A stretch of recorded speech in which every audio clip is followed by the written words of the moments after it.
बच्चों, again thank you so much. Welcome in my channel. The channel is what? Save biology. तो आपका स्वागत है, अभिनंदन है, वंदन है. स्वागत है, वंदन वंदन है, अभिनंदन. बेसिकली हम लोग बात करते हैं बेटा. हम लोग वैसे लास्ट वीडियो में हम लोग देख लेंगे. अभी मैं पढ़ा ही रहा था और मेरा फ़ोन लैपटॉप ये सॉरी मेरा टैब बंद हो गया.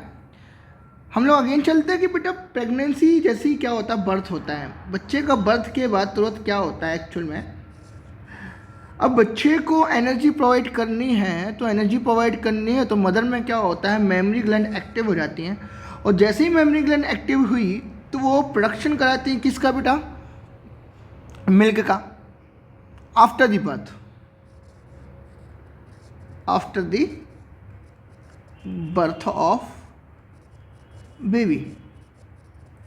बेबी के बर्थ के बाद मिल्क का प्रोडक्शन चालू हो जाता है.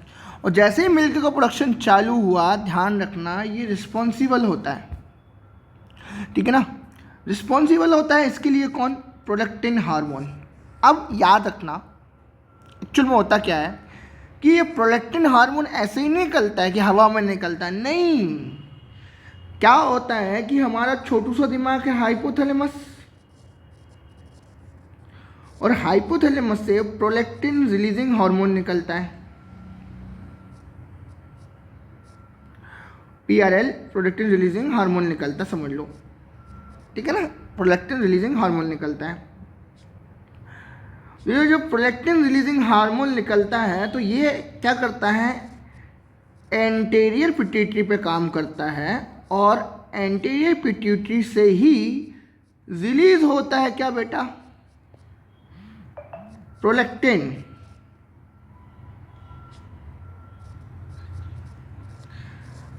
अब जरा ध्यान रखना, जब ये प्रोलैक्टिन निकलता है तो ये प्रोलैक्टिन रेगुलरली क्या करता है, पॉजिटिव फीडबैक देता है किसको? हाइपोथैलेमस को, कि भाई आपको एंटीरियर पिट्यूटरी से प्रोलैक्टिन निकलना है. पर यही क्या करता है, नेगेटिव फीडबैक देता है कि भाई आपको LH और FSH क्या नहीं करना है, रिलीज नहीं करना है. ध्यान रखना, ये बताऊंगा, ठीक है. FSH और LH मतलब बेसिकली गोनेडोट्रोपिन रिलीजिंग हार्मोन को GnRH को नेगेटिव फीडबैक देता है. ध्यान रखना एक चीज़, अभी बताऊंगा अभी मैं आगे चल के, ठीक है. कोई दिक्कत? अब देखो, अब क्या होता है, प्रोडक्शन ऑफ प्रोलैक्टिन होता है. तो हम लोग ध्यान रखना है, मिल्क से एक पाथ बनता है AT डैम्पुला, है ना, alveoli, memory tubule, duct,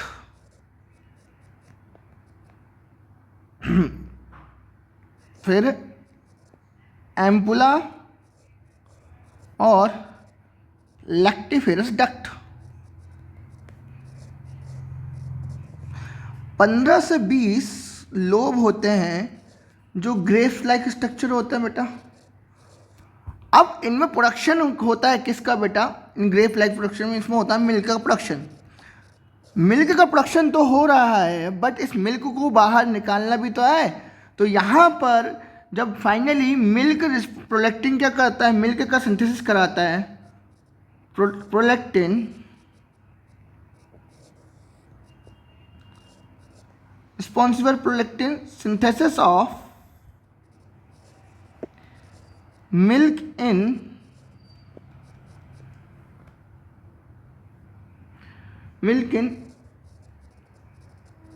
memory gland. तो मेमोरी ग्लैंड में ये बन तो जाता है मिल्क इकट्ठा हो गया, पर इस मिल्क को पाथ चाहिए ना बाहर आने के लिए. और वो पाथ के लिए तो क्या करना पड़ेगा, जब यहाँ से तुम लोग स्किस करोगे, इसको कांटेक्ट कराओगे, तब तो ये आगे की तरफ आएगा. तो यहाँ पर क्या करता है, ऑक्सीटोसिन कॉन्ट्रैक्शन कराता है एल्वुलाई पे, तब जाके मिल्क यहाँ से बाहर आ पाता है बेटा. ध्यान रखना, कोई दिक्कत? हाँ, जब ये मिल्क बाहर आने लगता है तो फर्स्ट 6 मंथ तक बेबी को ये पीना ही चाहिए, क्योंकि इसको हम लोग बोलते हैं कोलेस्ट्रम। और जो कोलेस्ट्रम होता है ये येलो स्टिकी फ्लूइड होता है, जो कि रिच रहता है एंटीबॉडी ए में, और भी डिफरेंट टाइप की एंटीबॉडी रहती हैं, और ये प्रोवाइड करता है and provide what, provide develop the resistance, develop the resistance in newborn baby against the pathogen.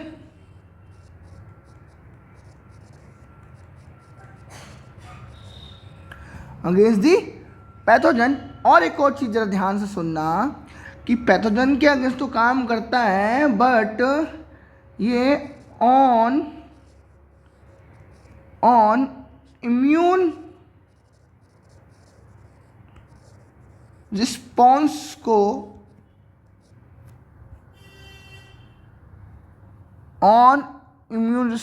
को इंक्रीज करता है, because in newborn baby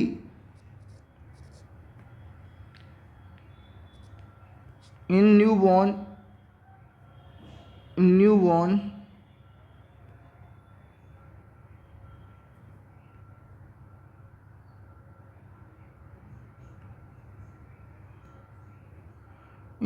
baby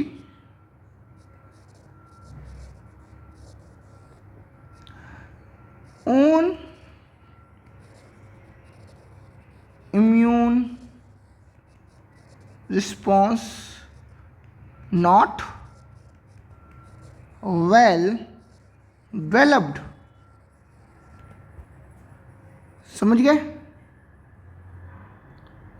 या नहीं समझे? ठीक है, यहाँ तक आने के बाद तुम्हारा ह्यूमन रिप्रोडक्शन तो ख़त्म हो जाता है।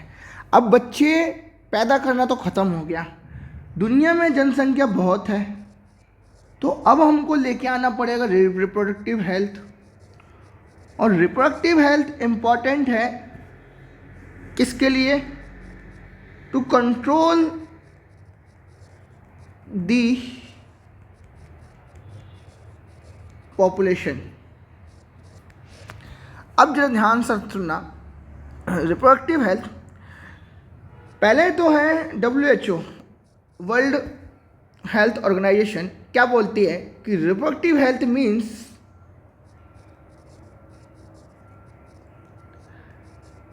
वेल बीइंग, बहुत अच्छा, इन ऑल एस्पेक्ट, सभी तरीके से अच्छा होना चाहिए। अब ये सही तरीके कौन कौन से हैं, क्या बोलना चाहते हैं ये, तो ध्यान रखना। पहला ये है सभी तरीके किसके लिए? रिप्रोडक्शन के लिए, कि कोई पर्सन जो हो रिप्रोडक्शन के लिए इमोशनल होना चाहिए। दूसरा, behaviour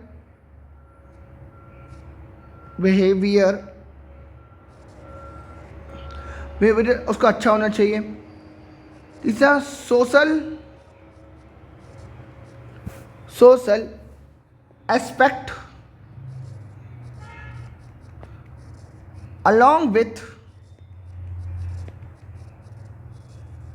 physical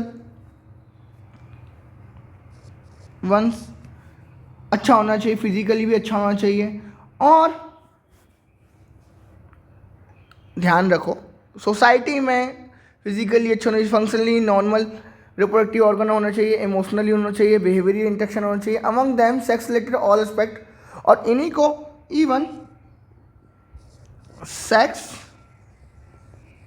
related organ normal होना चाहिए। तो इन सब को मिला के ही हम ही WHO क्या बोलता है, कोई पर्सन वो कैसा है बेटा, रिप्रोडक्टिवली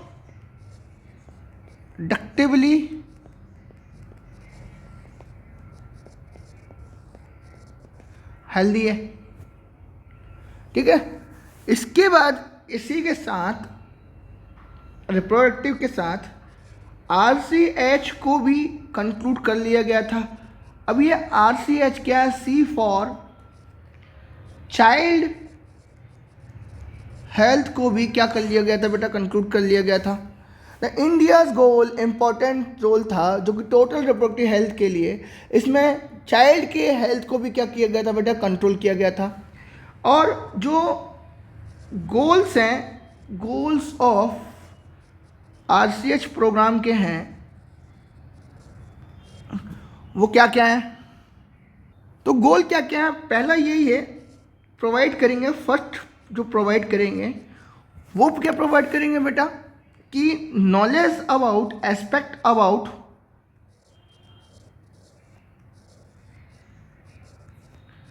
रिप्रोडक्शन। रिप्रोडक्शन में क्या करेंगे बेटा, नॉलेज प्रोवाइड करेंगे। दूसरा क्या प्रोवाइड करेंगे, प्रोवाइड हेल्दी नॉलेज या build up understand and build up reproductive health, build up reproductive health, है ना। और तीसरा जो प्रोवाइड करेंगे कि अगर रिप्रोडक्टिव हेल्थ प्रोवाइड करेंगे तो सपोर्ट भी देंगे, also give the support for reproductive health society के लिए। एंड जो फोर्थ एंड लास्ट वन रहेगा वो रहेगा जो मेजरली इंपॉर्टेंट पॉइंट है, प्रोवाइड करेंगे नॉलेज, प्रोवाइड करेंगे कि भाई बच्चों की जो रेट है, पहली चीज़ इनफर्टिलिटी रिड्यूस हो,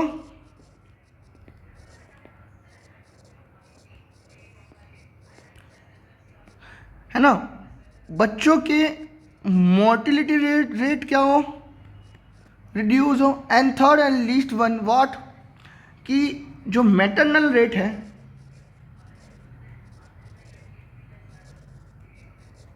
मैटरनल रेट वो भी आल्सो कैसा हो बेटा, रिड्यूस हो, वो भी कैसा हो, रिड्यूस हो। डन। अब प्रोग्राम तो एक्सपर्ट ये थे उनके, पर हम इन RCH के achieved by the following veg, RCH को बहुत सारे वेज से क्या करना चाहिए बेटा, अचीव करना चाहिए, है ना। ठीक है, अब अगर हमको RCH अचीव्ड करना है, हमको RCH अचीव्ड बाय, हमको क्या करना है, अचीव्ड बाय फॉलोइंग बेस। पहला बेस जो क्या है कि हम क्या करेंगे, we will provide the education, हमको स्कूल जाना पड़ेगा, बेसिकली वी विल, हमको प्रोवाइड करना पड़ेगा, प्रोवाइड दी सेक्स एजुकेशन, क्या करना पड़ेगा, और स्कूलों में बच्चों को बताना पड़ेगा, ये सारी चीज़ें करनी पड़ेंगी। और हमको सेक्सुअल ट्रांसमिटेड डिसीज़ के बारे में बताना पड़ेगा, हमको एड्स के बारे में बताना पड़ेगा, ध्यान रखना बच्चों को, और जितनी भी मिथ है उन सब चीज़ों को दूर करना पड़ेगा। हाइजीनिक तरीका जो होगा सेक्सुअल कंडीशन का, उसको बताना पड़ेगा। तो ये सारी चीज़ें हमको बतानी पड़ेगी। हमको ये भी बताना पड़ेगा कि प्रॉपर तरीका जो होगा, proper information of proper information of about reproductive organ के बारे में बताना पड़ेगा। समझ गए हमको। और इसकी नॉलेज जो देनी पड़ेगी हमको, गवर्नमेंट हो, government, non government, print media, इन सब के थ्रू हमको क्या करना पड़ेगा, अवेयरनेस प्रोवाइड करानी पड़ेगी। ठीक है। इसके बाद एक और चीज़ क्या करनी पड़ेगी बेटा, हमको बताना पड़ेगा कि बर्थ कंट्रोल पिल कैसे यूज़ करें, मेजर्स कैसे करें, यंगर जनरेशन कैसे बताएं। बर्थ कंट्रोल मेजर्स बताने पड़ेंगे। बर्थ कंट्रोल मेजर बच्चे के जन्म से पहले, बच्चे के जन्म के बाद, मतलब prenatal and postnatal condition दोनों बतानी पड़ेंगी। समझ रहे हो, है ना? ठीक है। जैसे एक एग्जांपल है तुम्हारे पास, कौन सा, ब्रेस्ट फीडिंग, जो आजकल की माएँ करती नहीं है। ये तो बहुत इंपॉर्टेंट होता है। ठीक है बेटा, कोई दिक्कत नहीं। अरे बोलो। अगला पॉइंट है, हमको अवेयर करना पड़ेगा, हमको जागृत करवाना पड़ेगा। किसके बारे में बेटा? अनकंट्रोल्ड पॉपुलेशन के बारे में बताना पड़ेगा। Aware about uncontrolled population. ठीक है। अब्यूजेस, जो ड्रग्स लेते हैं उनके बारे में बताना पड़ेगा हमको। सेक्स रिलेटेड क्राइम जो होते हैं,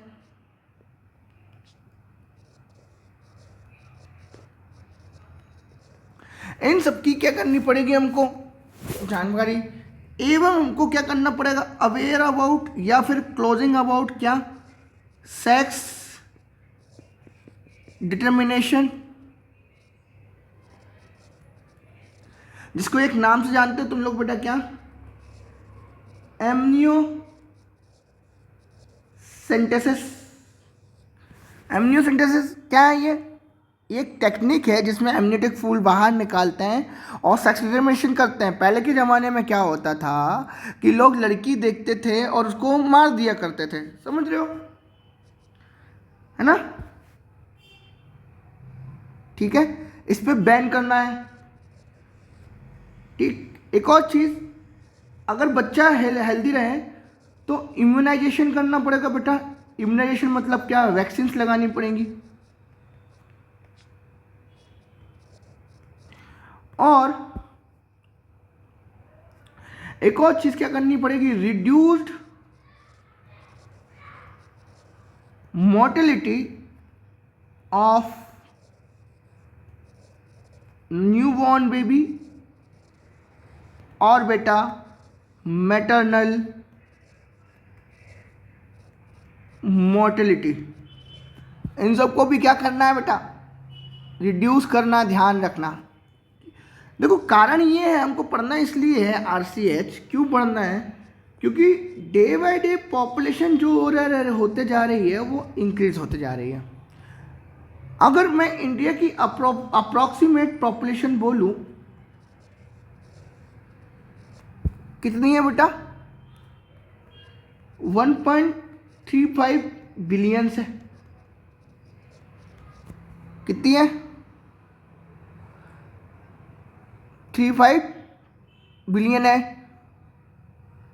और अप्रॉक्सीमेट तुम्हारी बुक में एक और चीज़ लिखी है, 350 मिलियन, 350 लाख।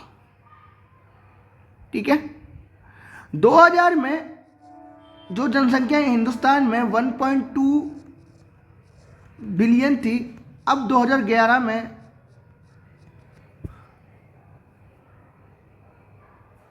हम लोग लगभग 1.2 बिलियन क्या कर चुके हैं,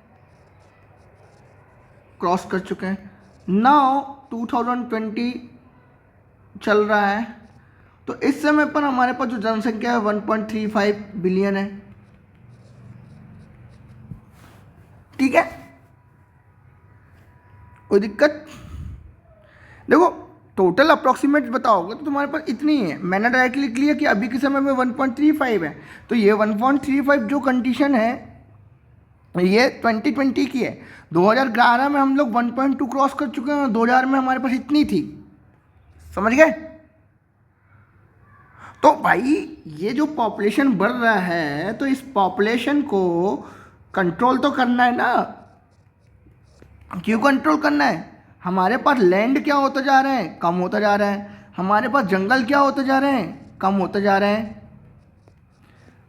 फॉरेस्ट क्या होता जा रहा है? कम। पर पॉल्यूशन क्या हो रहा है? बढ़ता जा रहा है। टेम्परेचर क्या हो रहा है? बढ़ता जा रहा है। एयर पोल्यूशन भी क्या हो रहा है? बढ़ता जा रहा है। तो हमारे पास देखो रिसोर्सेज क्या हो रहे हैं? धीरे धीरे कम हो रहे हैं। हद से ज़्यादा नेचुरल रिसोर्स। तो हमको करना क्या पड़ेगा बेटा कि जो जनसंख्या इतनी ज़्यादा हो रही है, इसको कहीं ना कहीं हमको क्या करना पड़ेगा? बर्थ कंट्रोल तो करना ही पड़ेगा। क्या बोलते हो? करना पड़ेगा नहीं करना पड़ेगा? और करना पड़ेगा तो हमारे पास कुछ मेथड्स हैं, कुछ टेम्परेरी मेथड्स हैं और कुछ परमानेंट मेथड है। कुछ कैसे हैं बेटा हमारे पास? टेम्परेरी मेथड्स और कुछ परमानेंट मेथड। अगर टेम्परेरी मेथड की बात करोगे तो हमारे पास कौन कौन से हैं?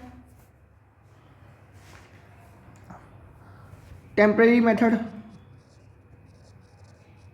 कि जो कुछ समय के लिए पॉपुलेशन को कंट्रोल करने के लिए यूज़ कर सकते हैं, कुछ मेथड्स हैं।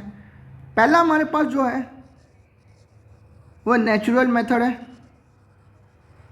और इसी को सेफ मेथड भी बोलते हैं और इसी को रिदम मेथड भी बोलते हैं।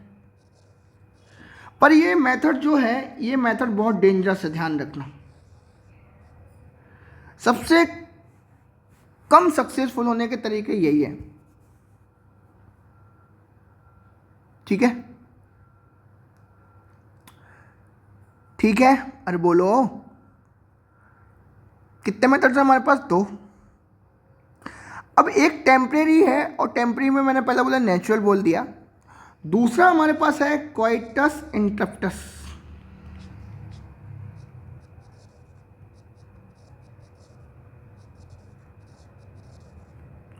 और इसी को एक और नाम से जानते हैं, विथड्रॉल मेथड।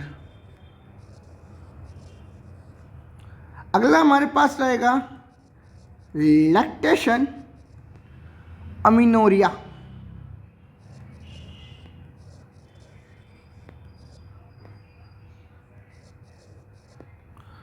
फिर हमारे पास केमिकल मेथड है। केमिकल मेथड को एक और नाम से जान सकते हैं हम लोग, स्पर्मिसाइडल मेथड। बेसिकली स्पर्मिसाइड्स होते हैं ये। अगला हमारे पास क्या है? Mechanical method. और मैकेनिकल को एक और नाम से जान सकते हैं, बैरियर मेथड। इसके अंदर हमारे पास चार मेथड आते हैं बेटा मैकेनिकल के अंदर। पहला तुम्हारे पास जो है वो है कॉन्डोम। फिर तुम्हारे पास डायफ्राम, फिर सर्विकल कैप, फिर वोल्ट्स, है ना। फिर तुम्हारे पास इंट्रा यूट्राइन डिवाइसेस, यस और नॉट। ये भी तुम्हारे पास दो टाइप के होते हैं, मेडिकेटेड और नॉन मेडिकेटेड। और तुम्हारे पास लास्ट है फिजियोलॉजिकल और ओरल डिवाइसेस, जिनको हम लोग पिल्स भी बोलते हैं। डन बेटा। अब परमानेंट में तुम्हारे पास क्या है?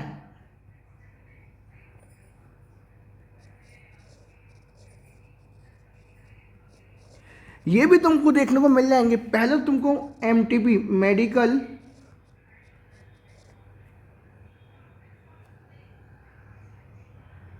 नहीं, मेडिकल नहीं होगा। परमानेंट में तुमको क्या मिलेगा बेटा, वेसेक्टोमी और ट्यूबेक्टोमी।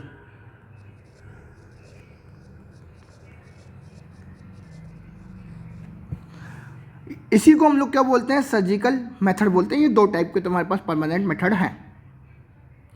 ठीक है, चलो एक एक करके हम क्या करते हैं,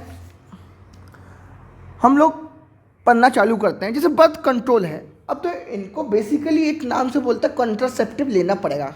अब कंट्रासेप्टिव लेना पड़ेगा तो ये क्या करते हैं, बेसिकली फर्टिलाइजेशन को रोकने का काम करते हैं। फर्टिलाइजेशन ही नहीं होगा तो होगा क्या, जब फर्टिलाइजेशन ही नहीं होगा तो रिप्रोडक्शन नहीं, पहली बात जायगोट नहीं बनेगा, जायगोट नहीं बनेगा तो बच्चे का डेवलपमेंट नहीं होगा। तो बेसिकली यही है कि प्रेगनेंसी लीड ही नहीं होगी।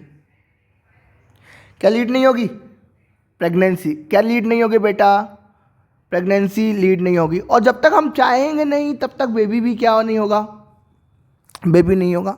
तो ऐसी चीज़ है कि बर्थ कंट्रोल करना है तो वो डिपेंड ऑन अस कि हमको कब बच्चा पैदा करना है, ये हम जान सकते हैं। और ये करना बहुत ज़्यादा क्या है बेटा, ज़रूरी भी है, क्योंकि जो जनसंख्या है, जनसंख्या ने रिकॉर्ड तोड़ दिया। जनसंख्या ने क्या कर दिया, रिकॉर्ड तोड़ दिया। तो उसके लिए पहला हमने परमानेंट मेथड देखा और हमने एक टेम्परेरी मेथड देखा। अब टेम्परेरी मेथड में हमारे पास क्या है, एक पहला वाला जो है वो है क्या बेटा,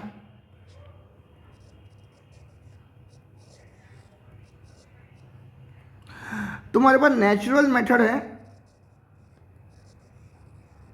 और इसी को सेफ पीरियड भी बोलते हैं और इसी को रिदमिक साइकिल भी बोलते हैं। रिदमिक पीरियड और रिदमिक साइकिल भी बोलते हैं। एक्चुअल में कहना क्या चाह रहे हैं कि जो मेंस्ट्रुएशन साइकिल है उस साइकिल में जो 14वें दिन का ओवुलेशन टाइम होता है,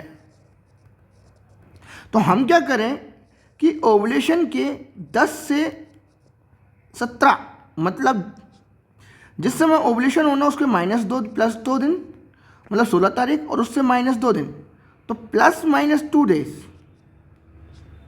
-2 + 2, तो अप्रॉक्स अगर 14 से 2 बोले तो 12, तो हम लोग 10 ले लें, इससे 2 करें तो 16, कितने ले लें, 17 ले लें।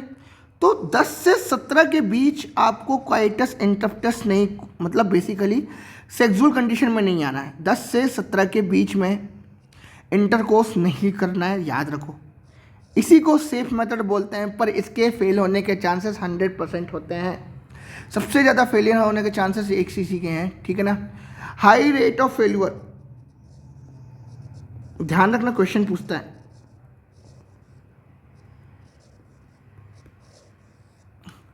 हाई रेट ऑफ फेलियर, ठीक है ना।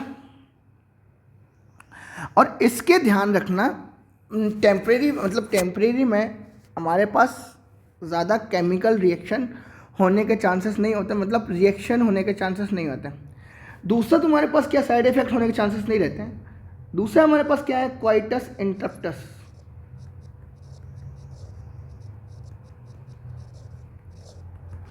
क्वाइटस इंटरप्टस और विथड्रॉल मेथड इसी को बोलते हैं। इसके भी हाई रिस्क रहते हैं फेलियर के, है ना। कुछ नहीं करना रहता है इसमें, ध्यान रखना, इसमें एक ही चीज़ करना रहता है कि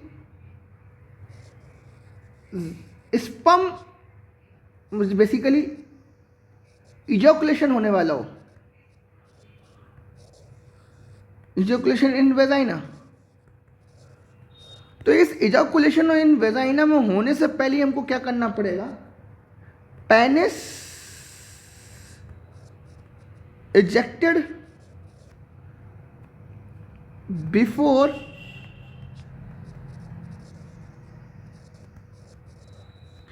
द इजैकुलेशन।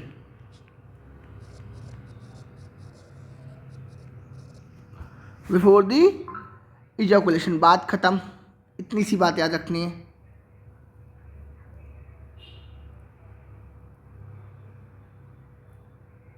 ठीक है ना। और अगर समय से पहले हो गया तो फर्टिलाइजेशन होने के चांसेस होते हैं।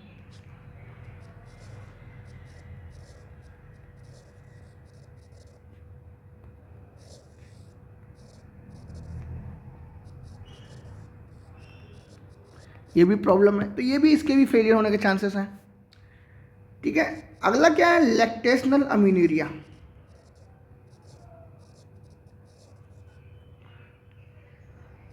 लैक्टेशनल अमीनूरिया, और लैक्टेशनल अमीनूरिया की बात करें तो इसका मतलब क्या है कि जब तक मिल्क का प्रोडक्शन रहता है तब तक मेंस्ट्रुएशन साइकिल एब्सेंट रहता है, मतलब एब्सेंस ऑफ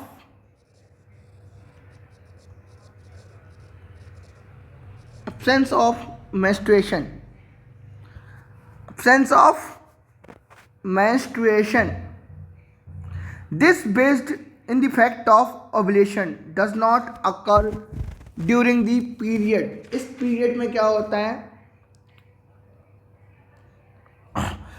इस पीरियड में देखो लैक्टेशनल अमीनूरिया का मतलब क्या है, एब्सेंस ऑफ मेंस्ट्रुएशन। ध्यान रखो, जब तक लैक्टेशन होता है, लैक्टेशन मतलब क्या, मिल्क प्रोडक्शन चलता है, इंक्रीज रहता है। मिल्क प्रोडक्शन क्या रहता है बेटा, इंक्रीज रहता है, तो चलता रहता है, तो मेंस्ट्रुएशन साइकिल स्टॉप रहता है। और स्टॉप क्यों रहता है, क्योंकि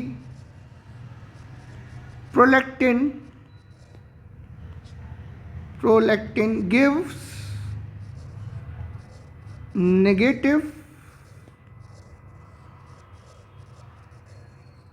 feedback. Prolactin gives what, negative feedback. ठीक है ना, पाचुएशन टाइम पे। ओके, और इस समय पर बेसिकली ध्यान रखना, प्रेगनेंसी कैरी करने के चांसेस ऑलमोस्ट नेग्लिजिबल होते हैं।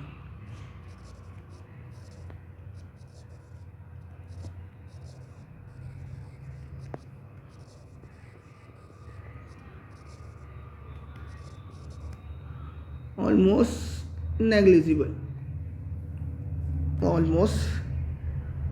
नेग्लिजिबल होता है। ठीक है,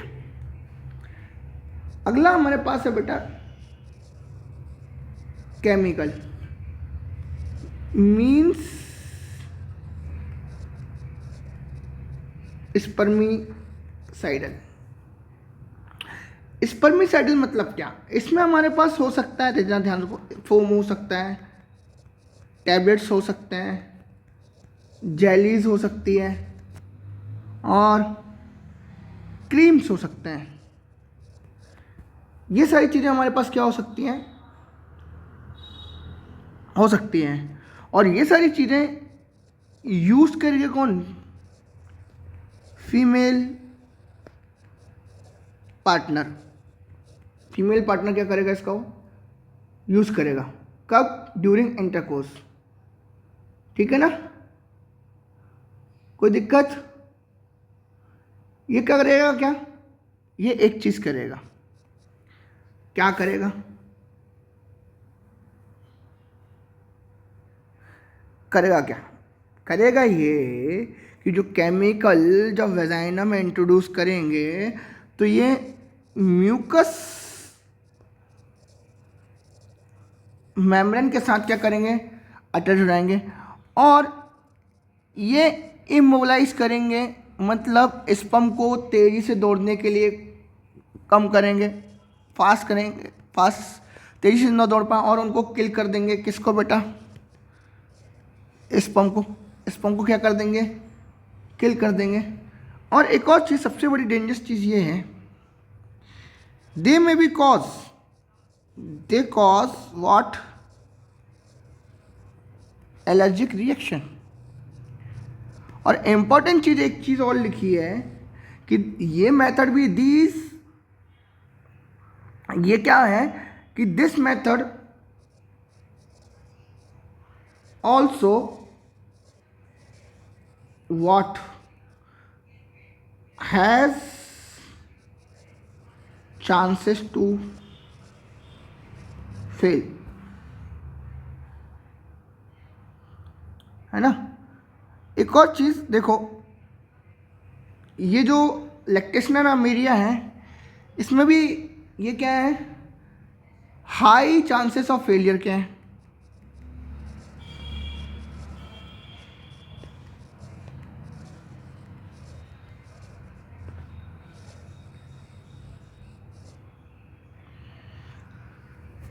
ये भी केमिकल मेथड भी हाई चांसेस ऑफ फेलियर का है। बट इम्पॉर्टेंट, सबसे इम्पॉर्टेंट है mechanical. Mechanical means barrier method. कौन सा मेथड बेटा? Barrier method. अगर हम लोग बैरियर मेथड की बात करें तो सबसे पहले क्या आता है, कॉन्डोम, जो कि मेल और फीमेल दोनों के लिए होता है। मेल के लिए कॉन्डोम होता है, फीमेल के लिए फेमिडोम आता है। मेल के लिए कौन आता है? कॉन्डोम, और फीमेल के लिए क्या आता है? फेमिडोम। एक्चुअल में हम लोग क्या कर देते हैं कि स्पर्म और ओवा के बीच में दीवार खड़ी कर देते हैं, मिलने का ही चांस नहीं, काम खत्म। सबसे पहले जो आया था उस नाम से आया था निरोध। किस नाम से आया था? निरोध नाम से आया था। ध्यान रखना, most widely used contraceptive method. एक और चीज जरा ध्यान से सुनो, ठीक है। Most widely used contraceptive method by male. एक और चीज़ ध्यान सुनो, अगर हम लोग फोम और जेली को अगर यूज़ करें तो इसका इफेक्टिव केमिकल का इफेक्ट बहुत ज़्यादा बढ़ जाता है। और दूसरी चीज़ ध्यान रखना, जो ये कॉन्डोम है ये लेटेक्स रबर के बने होते हैं। लेटेक्स रबर के। दूसरी चीज़, एक और चीज़ है कि इनका कोई भी साइड इफेक्ट नहीं होता। There is no side effect, इसका साइड इफेक्ट नहीं होता, ठीक है ना। गवर्नमेंट में ये फ्री मिलता है। और एक मस्ट इंपॉर्टेंट चीज है, ऐसा कौन सा केमिकल है, मेथड वेराइट है जो एसटीडी सेव करता? तो यही क्या करता है, एसटीडी, सेक्सुअल एंड एड्स से प्रिवेंशन देता है। Condom provide the sexual transmitted disease और एड्स से प्रिवेंशन देता है। और भी कोई भी ऐसे मेथड्स नहीं है जो इससे क्या करें, बचा सकें। दूसरा तुम्हारे पास क्या है, डायफ्राम,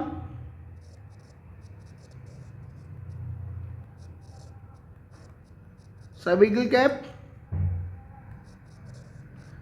और जो वोल्ट है। ये बेसिकली किसके बने हैं बेटा? ये रबर के बने होते हैं। और एक बार स्टेरिलाइजेशन के बाद, स्टेरिलाइजेशन या फिर after sterilisation, we can use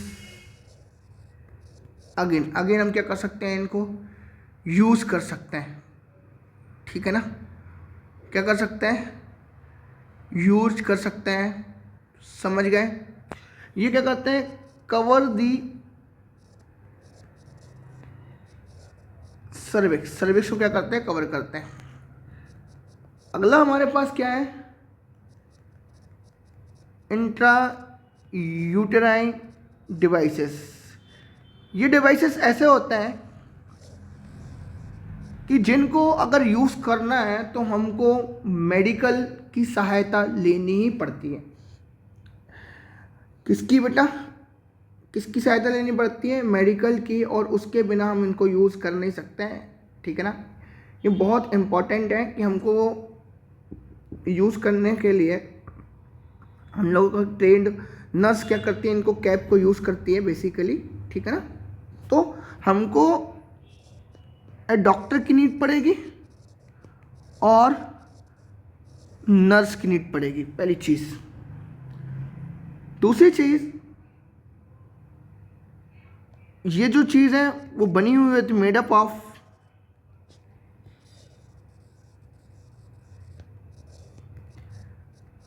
plastic and metals के बने हुए होते हैं, और इन आयोडीज को यूज्ड इन यूट्रस। यूट्रस में हम क्या करते हैं बेटा, यूज़ करते हैं by the help of, basically female क्या करती है, इनको यूज़ करती है ना। अब इसमें डिवाइडेड तुम्हारे पास दो टाइप के मिलते हैं, एक मिलता है मेडिकेटेड और एक मिलता है नॉन मेडिकेटेड। क्या मिलता है, मेडिकेटेड और नॉन मेडिकेटेड। देखो तुम्हारी बुक में डायरेक्टली लिखा है कि डिवाइसेस के एग्जाम्पल के नाम लिखे हैं। एक लिखा है लिपेज लूप, फिर लिखा है कॉपर रिलीजिंग,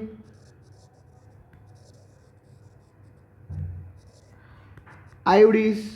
उसमें भी तुम्हारे पास कितने लिखे हैं, कॉपर टी, कॉपर 7 और मल्टी लोटेड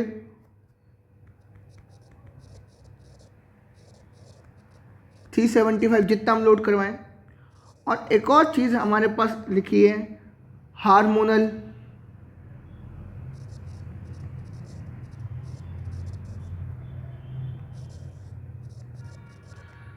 रिलीजिंग आयोडीज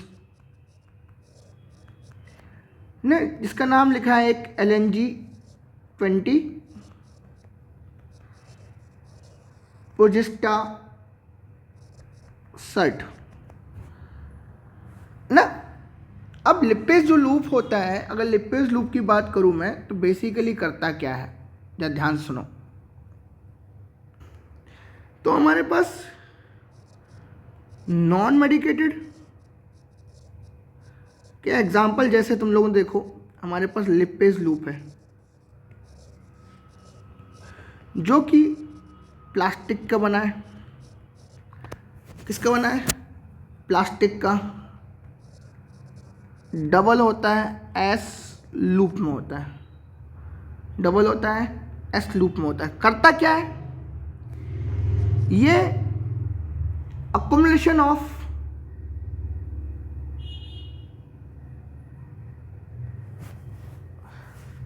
ये क्या कराता है बेटा, अक्यूमुलेशन ऑफ क्या मतलब इसका, ये अक्यूमुलेट कराता है, अक्यूमुलेट इकट्ठा कराता है। किसका, मैक्रोफेज का। कहां पर, इन यूट्राइन कैविटी। अगेन एक और चीज ध्यान रखना, जैसे ही मैक्रोफेज इकट्ठे होंगे, सो मैक्रोफेज काम करेंगे एज अ फैगोसाइटिक। फैगोसाइटिक मतलब खाने का काम करेंगे। किसका, फैगोसाइटिक या फैगोसाइटोसिस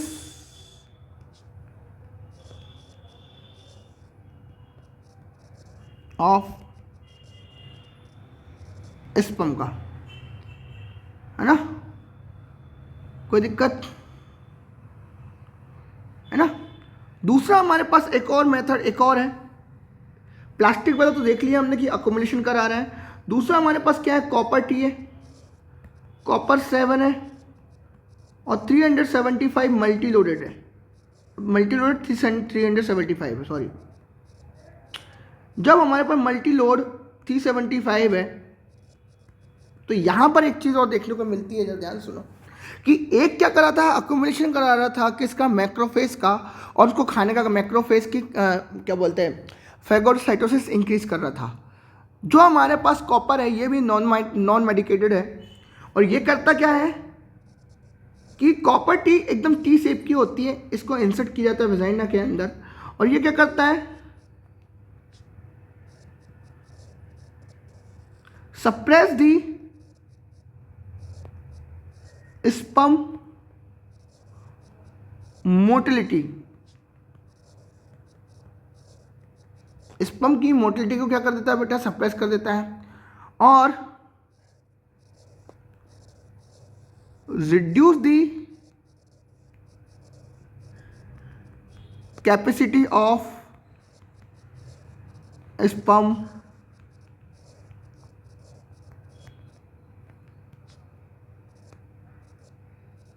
फर्टिलाइजेशन।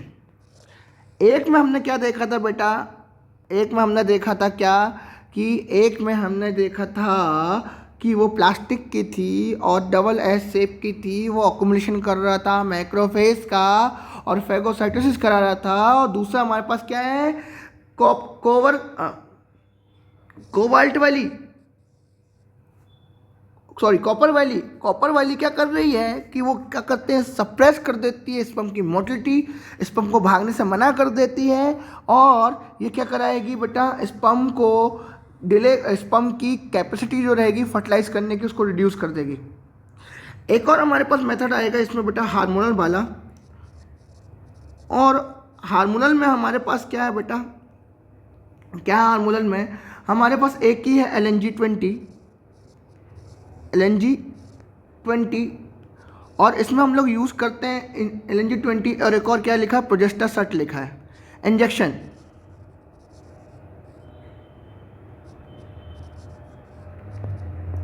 प्रोजेस्टासर्ट लिखा हुआ है, ठीक है।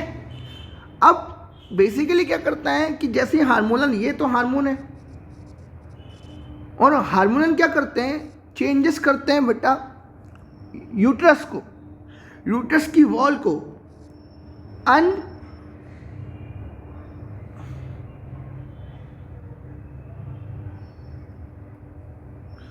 क्या कर देंगे बेटा, ये अनस्टेबल कर देंगे। क्या कर देंगे, ये अनस्टेबल कर देंगे। किसके लिए अनस्टेबल कर देंगे, फॉर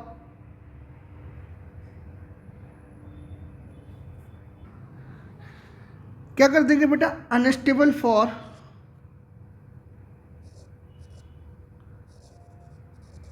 इम्प्लांटेशन। अब इम्प्लांटेशन ही नहीं हुआ, इम्प्लांटेशन मतलब क्या, बेसिकली यूट्रस में हमारे पास जो ब्लास्टोसिस्ट बनेगा उसका इम्प्लांटेशन ही नहीं होगा। हाँ, और एक और चीज़, जो सर्विक्स है, सर्विक्स वो हॉस्टाइल रहेगी टू दी स्पर्म के लिए, कि वो वहाँ पर रह सकता है, ठीक ना। क्या करेगा, इट डिलेज प्रेगनेंसी, प्रेगनेंसी को क्या करेगा बेटा, डिलेज करेगा। दूसरी चीज़, यहाँ पर तुम्हारी बुक में एक टर्म लिखा है एक्सपेंशन, और ओकेशनल हीमोरोज लिखा है।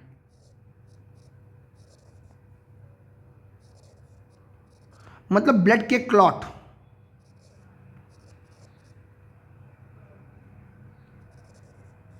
एक और कंडीशन देखो, हीमोरेज। और याद रखना, चांसेस ऑफ इन्फेक्शन,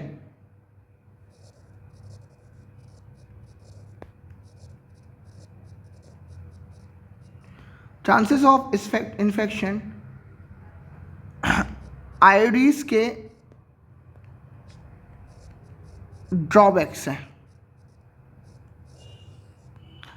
ठीक है। इन्फेक्शन के क्या है बेटा, चांसेस के ड्रॉबैक्स हैं। लास्ट और लीस्ट वन जो तुम्हारे पास क्या आएगा बेटा,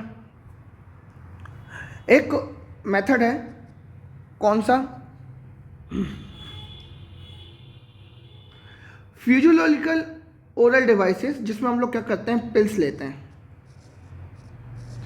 अब ये पिल्स लेना तो ठीक है, पिल्स क्या कर देता है बेटा, ध्यान रखो कि डिले कर देता है मेंस्ट्रुएशन साइकिल को। प्रॉब्लम ये है कि लेना तो ठीक है, अब ये पिल्स दो टाइप की होती हैं, एक मिनी पिल, एक कंबाइंड पिल। मिनी पिल में तुम्हारे पास प्रोजेस्टेरॉन रहेगा और कंबाइन में ईस्ट्रोजन प्लस प्रोजेस्टेरॉन रहेगा। ध्यान रखना, ईस्ट्रोजन कभी भी अकेला नहीं आता है, इनको पिल्स बोलते हैं। इनको बाय द माउथ से लेते हैं, ठीक है ना, है ना। ये करेंगे क्या, ये करेंगे क्या, इनका वर्क है stop ovulation, stop ovulation, hence no egg और रिलीज, ओवम रिलीज नहीं होगा बाय द फीमेल बॉडी। समझ गए। और क्या करेंगे, ये एक प्रॉब्लम ये होगी, तुमको मैं बताता हूं कि अगर प्रोजेस्टेरॉन और ईस्ट्रोजन का अमाउंट बढ़ा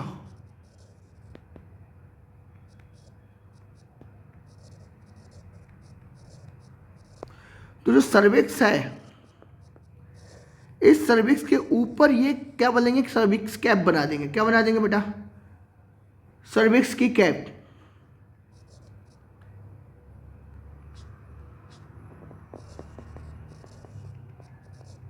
quality of cervix mucus to prevent sperm into uterus. पर ध्यान रखो, अगर हम लोग हार्मोन ले रहे हैं तो प्रॉब्लम बॉडी में चेंजेस आएंगे और इनके साइड इफेक्ट बहुत ज़्यादा देखने को मिलेंगे,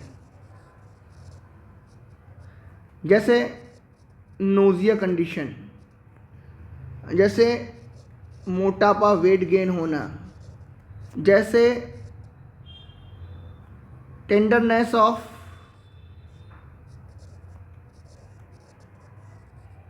ब्रेस्ट होना, ब्लड लॉस होना, ब्लड लॉस, हेयर का ग्रोथ होना,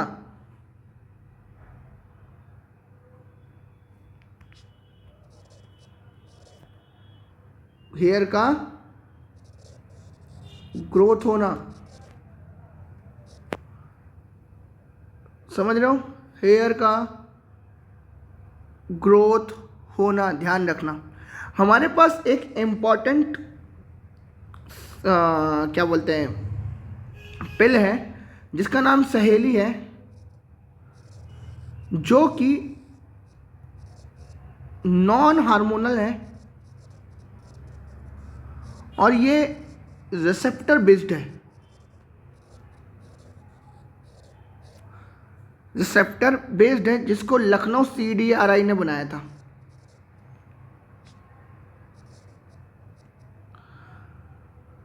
ठीक है ना, समझ रहे हो ना। Non hormonal, basically non steroidal है, ध्यान रखना। It's okay. और गवर्नमेंट ने बनाया है। हमारे पास क्या है, ये अदर कॉन्ट्रासेप्टिव मेथड भी है।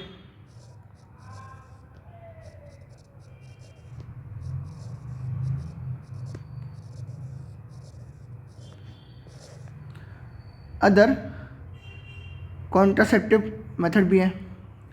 इनको क्या करते हैं बच्चे, इनको नॉर प्लांट और इम्प्लांट बोलते हैं।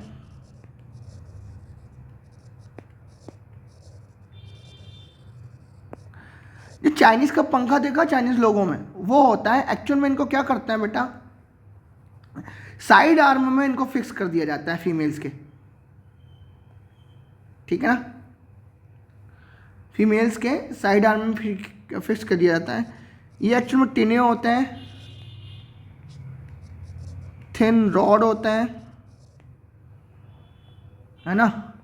जैसे मैच की स्टिक्स माचिस होती ना,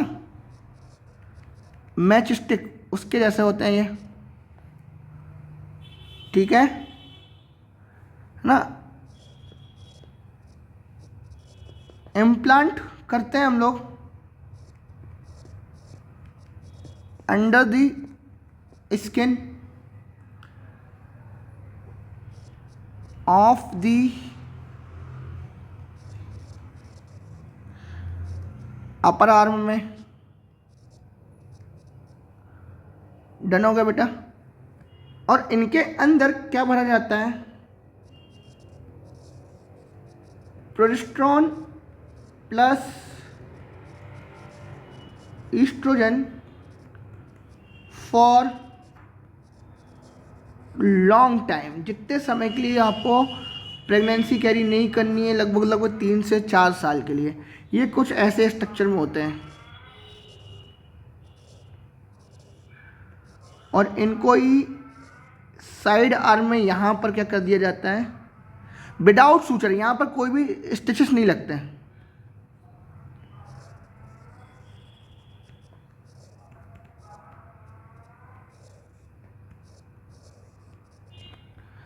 ठीक है। अब हमारे पास आते हैं बेटा परमानेंट मेथड। और परमानेंट मेथड में तुमको मैं ऑलरेडी पढ़ा चुका हूँ पहले ही। हमारे पास वैसेक्टोमी होता है और हमारे पास ट्यूबेक्टोमी होता है, जो कि रिवर्सिबल नहीं होते हैं। वैसेक्टोमी और ट्यूबेक्टोमी जो कि रिवर्सिबल नहीं होते हैं। वास्ट डिफरेंस को कट करके लाइगेट किया जाता है, और फेलोपियन ट्यूब को कट करके लाइगेट किया जाता है।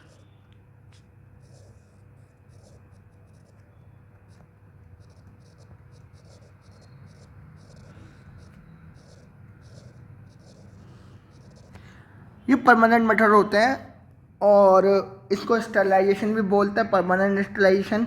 ये वापस से रीस्टार्ट नहीं होते हैं। अब एक डेंजरस मेथड है, ठीक है ना, अब बेटा ये लास्ट में जो दो तीन टॉपिक बचे हैं, ये हम लोग को नेक्स्ट लेक्चर में करेंगे। ठीक है, थैंक यू।